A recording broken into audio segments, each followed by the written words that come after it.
In June 1985, two British mountaineers, Joe Simpson and Simon Yates, made the first ever climb of the west face of the 21,000-foot snow-covered Siula Grande mountain in Peru.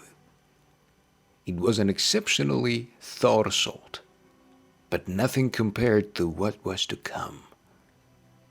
Early in the descent, Simpson fell and smashed his right knee. Yates could have abandoned him, but managed to find a way of lowering him down the mountain in a series of difficult drops, blinded by snow and cold. Then Simpson fell into a crevasse, and Yates eventually had no choice but to cut the rope, utterly convinced that his friend was now dead.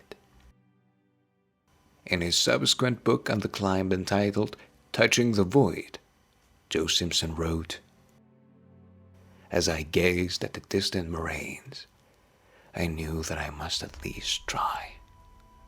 I would probably die out there, amid those boulders. The thought didn't alarm me. It seemed reasonable. Matter of fact, that was how it was. I could aim for something. If I died, well, that wasn't so surprising. But I wouldn't have just waited for it to happen. The horror of dying no longer affected me as it had in the crevasse. I now had the chance to confront it and struggle against it. It wasn't a bleak, dark terror anymore, just fact, like my broken leg and frostbitten fingers. And I couldn't be afraid of things like that.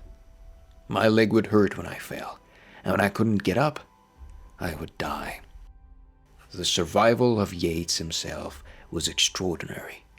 That Simpson somehow found a way of climbing out of the crevasse after 12 hours, and then literally crawled and dragged himself 6 miles back to camp, going 3 days and nights without food or drink, losing 3 stones and contracting ketoacidosis in the process. Would be the stuff of heroic fiction if it was not so true. Indeed, 6 operations and 2 years later, he was even back climbing. All because, against all the odds, he tried. That was for today's story. Please leave a like, and if you wanted to hear more stories, please subscribe to Storytime channel.